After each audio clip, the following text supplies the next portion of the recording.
நம்மளுடைய வாஸ்து பயணத்தில் இன்றைக்கி பார்க்கக்கூடிய ஒரு விஷயம் வந்து ரொம்ப சுவாரஸ்யமான விஷயம். எல்லா கிளைண்ட்ஸும் கேட்கக்கூடிய ஒரு காமனான ஒரு கொஸ்டின். ரீசெண்டாக நம்முடைய வாஸ்து கன்சல்டேஷனில் ஒன் ஆஃப் த கிளைண்ட் வந்து பிளான் போட்டு கொடுக்கணும். நாங்கள் ஏற்கனவே பிளான் போட்டு வச்சுருக்கோம், அது வந்து நீங்கள் கரெக்ட் பண்ணிவிட்டு உங்களுடைய பிளானை நீங்கள் போட்டு கொடுங்க அப்படின்றது சொல்லி கூப்பிட்டாங்க.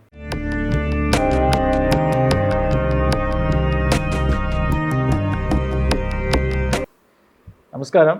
ரகசிய உண்மை நேயர்கள் அனைவருக்கும் என்னுடைய அன்பான வணக்கங்கள், வாழ்த்துக்கள். அடியார்கள் வாழ, ரங்கன் நகர் வாழ, ஸ்ரகோப்பந்தன் தமிழ் நூல் வாழ, கடல் சூழ்ந்த மண்ணுலகம் வாழ, மனவாள மாமனியே இன்னும் ஒரு 100 ஆண்டு வாழியே. அவங்க இடத்துக்கு போகிறதுக்கு முன்னாடியே நமக்கு ஒரு சில விஷயங்கள், ஒரு சமிக்கைகளால் நமக்கு அவங்க கேட்கக்கூடிய ஒரு விஷயம் என்ன அப்படின்றது நமக்கு புலப்பட்டது.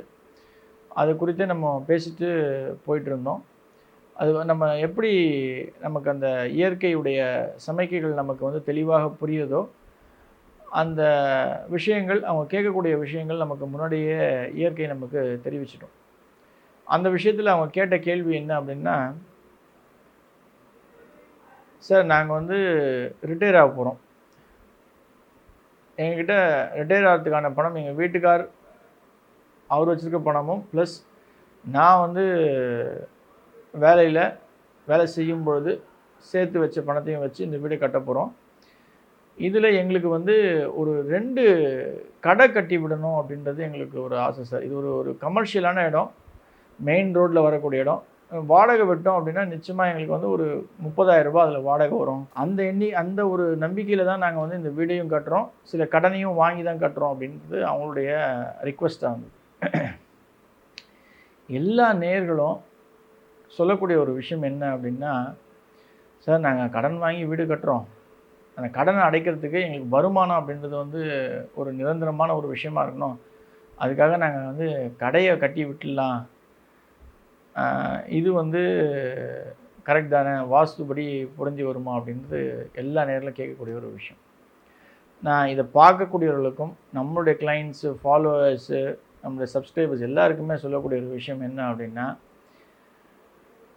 ஒரு மூலையை கட் பண்ணி, அது எந்த மூலையாக வேணால் இருக்கலாம், அது வடகிழக்காக இருக்கலாம், தென்கிழக்காக இருக்கலாம், வடமேற்கு, தென்மேற்கு, be it north east or north west or south west or south east, any corners தயவு செய்து கட் பண்ணி, இல்லை ஒரு சாரா ஒரு பக்கம் மட்டும் கிழக்கு மட்டும் 4 ரோடை ஒட்டி இருக்குது சார், அந்த இடத்துல வந்து 4 கடை கட்டி விட்டுடலாம், அட்வான்ஸும் வரும், வாடகையும் ரெகுலராக வரும் சார், எங்களுடைய காலத்தை நாங்கள் ஓட்டிடுவோம், எங்கள் பசங்களுக்கு கல்யாணம் பண்ணிட்டோம், அவங்களுக்கு தனியாக வீடு இருக்குது அப்படின்னு நினச்சி தயவு செய்து அந்த தவறு செய்யாதீங்க. நம்மளுடைய அடிப்படை ரூல்களில் சில தவறுகள் வந்தது அப்படின்னா அது வாஸ்து பலம் புரிஞ்ச ஒரு வீடாக இருக்காது. நீங்கள் வாஸ்து கன்சல்டண்ட்டை கூப்பிட்டு அணுகி அப்பாயின்மெண்ட் ஃபிக்ஸ் பண்ணி ஒரு வீடியோ நீங்கள் கட்ட வேண்டாம், அவருடைய டைமையும் வேஸ்ட் பண்ண வேணாம், உங்களுடைய பணத்தையும் நீங்கள் வேஸ்ட் பண்ண வேணாம்.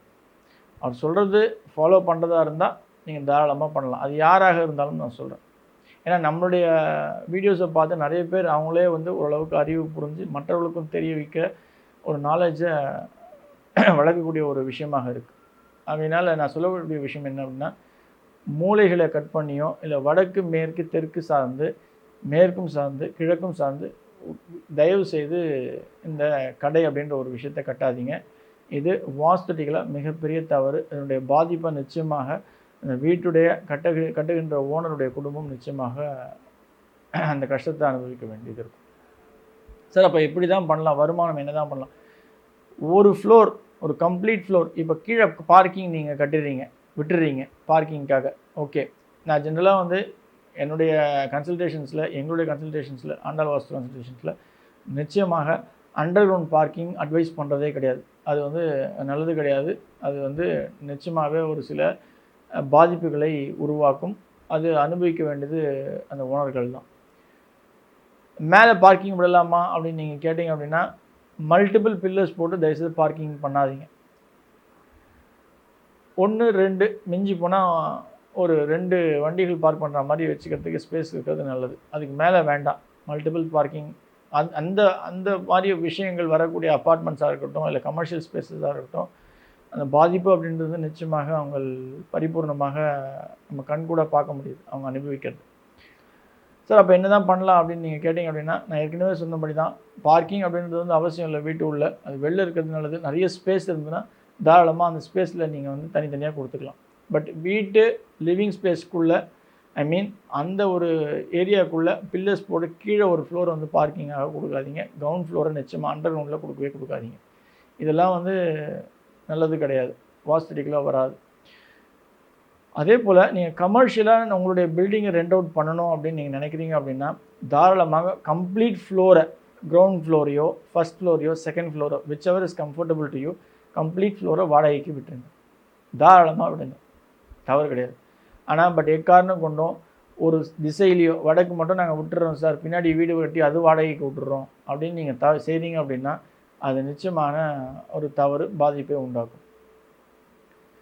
சிலர் வந்து பார்த்திங்க அப்படின்னா அவங்களே தங்களுடைய சுய தொழிலுக்காக வடகிழக்கு மூலையை மட்டும் ஒரே ஒரு சின்ன மளிகை கடை வச்சுக்கிறேன் சார். இந்த தெற்கத்திக்காரங்க எல்லாருமே இந்த சென்னையில் வந்து வாழக்கூடிய ஒவ்வொருவருமே அவங்க செய்யக்கூடிய ஒரு தவறு என்ன அப்படின்னா, வீடு நான் கட்டிக்கிறேன், ஒரு ஒரு ஒரு போர்ஷன் மட்டும் நான் வந்து அதாவது ஒரு போர்ஷனாக ஒரு கார்னர் மட்டும் இல்லை ஆஃப் த கிரவுண்ட் மட்டும் வாடகைக்கு விட்டுறேன், ஒரு குடோன் மாதிரியும் வச்சுக்கிறேன் சார், காய்கறி கடை வச்சுக்கிறேன், இல்லை மளிகை கடை வச்சுக்கிறேன், அது ரெண்டும் சேர்த்து வச்சுக்கிறேன், அதுக்கு வந்து அந்த பொருள்கள்லாம் தேக்கி வைக்கிறதுக்கு ஒரு ரூமையும் அடிஷ்னலாக கட்டி கொடுத்துருங்க அப்படின்னு சொல்லுவாங்க. நான் அந்த தவறு மட்டும் செய்கிறதே கிடையாது. அவங்களுக்கு சொல்லக்கூடிய ஒரு அட்வைஸ் என்ன அப்படின்னா, இந்த ஃப்ளோர் ஃபுல்லாகவே நீங்கள் கமர்ஷியலாக யூஸ் பண்ணிக்கங்க.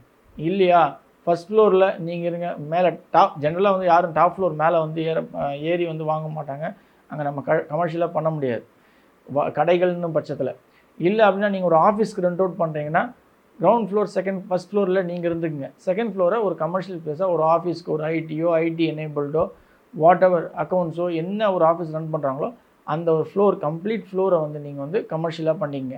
பாதி கமர்ஷியல் பாதி ரெசிடென்ஷியல்ன்ற வைக்கிற ஒரு தன்மை வந்து நிச்சயமாக வாஸ்துடிக்கலாக எஃபெக்ட் கொடுக்குமா அப்படின்னா நிச்சயமாக கொடுக்கும். அந்த தவறை செய்யாதீங்க. அது உங்கள் சொந்த தொழிலாக இருக்கலாம், இல்லை நீங்கள் ரெண்ட் அவுட் பண்ணாலும் பண்ணலாம். அந்த தவறை வந்து தயவுசெய்து பண்ணாதீங்க. கம்ப்ளீட் ஃப்ளோர் வந்து ரெசிடென்ஷியலாக இருக்கணும், கம்ப்ளீட் ஃப்ளோர் இல்லைனா கமர்ஷியலாக இருக்கணும். இந்த விஷயத்தில் கொஞ்சம் கூர்ந்து கவனித்து உடைய கன்சல்டேஷன் அவருடைய அனுபவத்தை நீங்கள் கேட்டு உங்களுடைய பிளானை ஃபிக்ஸ் பண்ணுறது அப்படின்றது சால சிறந்தது. இதே தான் நான் என்னுடைய கிளைண்ட்ஸ்க்கும் கொடுத்த ஒரு அட்வைஸு. இது முக்கியமான ஒரு விஷயம். இதில் வந்து தயவுசெய்து எந்த ஒரு சுணக்கமும் இல்லாமல் லெத்தாஜிக்னஸும் இல்லாமல் நீங்கள் கொஞ்சம் கேர்ஃபுல்லாக இருக்கிறது நல்லது. நன்றி. ஆழ்வார் ஆச்சாரியன் எம்பெருமானார் ஜியர் திருவிலே சனம் ஆண்டாள் பிச்சை குலிங்கம் திருவிலே சனம் சனம்.